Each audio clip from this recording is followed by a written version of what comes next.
They chose her birthday. Not just any day. Her birthday. The day that was supposed to celebrate her life became the day they tried to destroy it. Her mother-in-law walked slowly across the garden with a sealed envelope in her hand, dressed like a judge delivering a final verdict. Her husband looked away. The crowd went silent.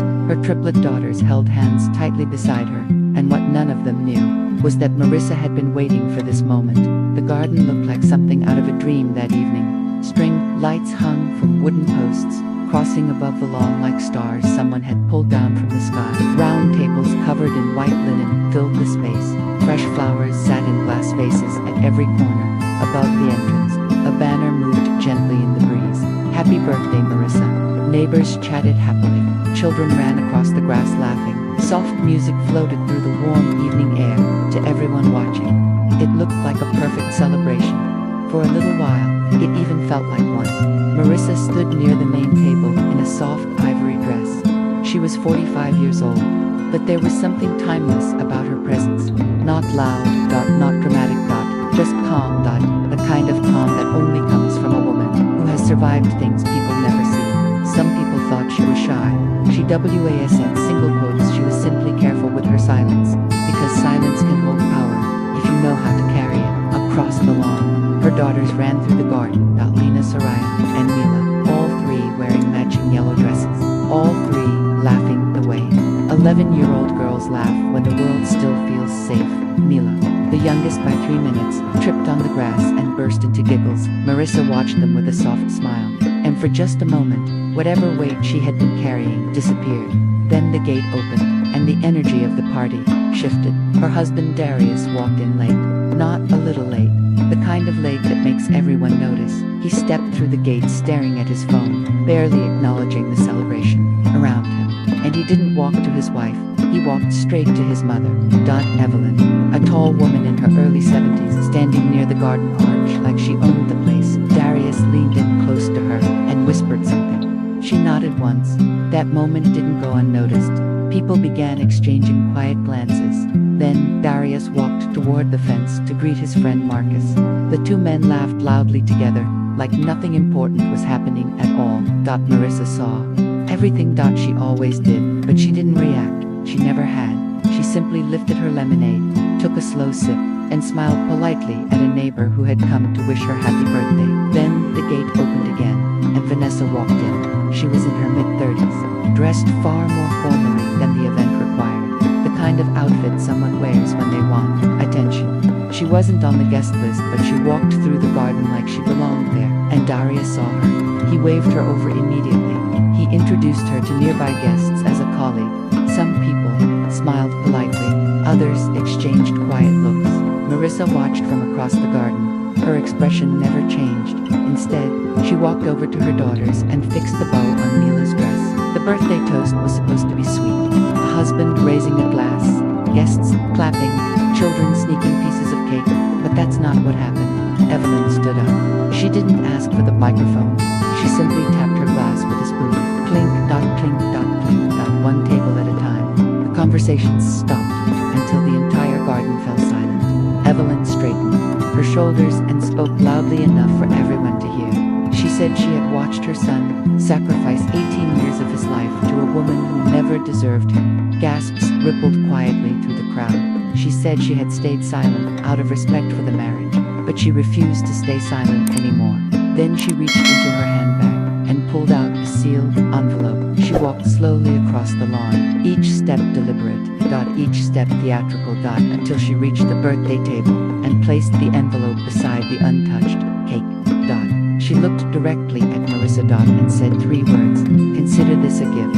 Lena grabbed her mother's hand. Soraya moved closer, and Mila, the youngest by 3 minutes, began crying silently. Tears rolled down her cheeks without a sound. Marissa wiped them away gently. Then she looked at the envelope, then at Evelyn, then at Darius. He said nothing, did nothing, just stared at the ground. And Marissa nodded, slowly, not the nod of someone defeated, but the nod of someone who had already seen this moment coming. The nod of someone thinking, "You have no idea what you just started," because what not one standing in that garden understood was that every inch of land beneath their feet belonged to her. The flowers, lights, the house, all of it. And the truth behind it was worth $15.60 billion. But the real shock came weeks later at the biggest charity gala in the city. Hundreds of people gathered beneath white tents. The most powerful families in the community were there. Darius arrived with Evelyn on one side and Vanessa on the other. They moved through the crowd, confidently, accepting compliments, smiling like everything was under control. Then, the entrance doors opened, and Marissa walked in, alone, wearing a deep, burgundy gown, the brass key pendant resting against her throat. The same pendant her grandmother, Mama Rose, had given her when she was 21. Guests began whispering immediately. Something about her presence changed the air in the room. The host of the event, Dr. Amara Okoye, stepped to the microphone. She thanked the guests. Then she made an announcement. The entire Arts Center renovation, the scholarship fund, and several community programs had been funded by one private company, operating quietly for 22 years. The company's name appeared on the screen. Rosewood Legacy Holdings, LLC. Dr. Okoye smiled and invited the founder to the stage. Marissa stood, walked calmly to the microphone, and spoke for 5 minutes about her grandmother, about patience, about building quietly while others underestimated you. Then the screen behind her lit up, and the numbers appeared. Total asset value, $15.60 billion. Properties across 7 states, mineral rights, private equity investments, a foundation, and one particular property address, the house Darius believed would belong to him after the divorce. The room erupted in whispers. Darius froze. Evelyn gripped her clutch so tightly her knuckles turned white. Vanessa looked between them and suddenly realized something important. She had chosen the wrong side. She disappeared 10 days after the gala, without a word. The divorce finalized months later, and every assumption Darius had built his future on collapsed. But the real victory wasn't the money, or the house, or the reputation. It was a quiet morning. Months later, at 7:00 a.m., in the same garden, Marissa sat at the table drinking tea, watching the sunrise. When the back door burst open, Lena ran outside first, Soraya followed, and Mila came running barefoot across the stone path. Mama, they crashed into her arms, laughing, holding her tightly. Golden sunlight spilled through the trees. Lena looked up and asked softly, "Is everything going to be okay now?" Marissa touched her daughter's face and answered with complete certainty, "Yes." They thought her silence meant weakness. They mistook patience for powerlessness.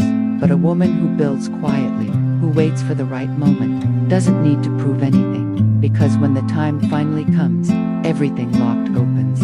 Right on time. Here is the simple part 2 of your story. It continues after the birthday humiliation and keeps the storytelling clear, emotional, and easy for YouTube narration. Part 2. The secret behind Marissa's silence after the birthday party ended.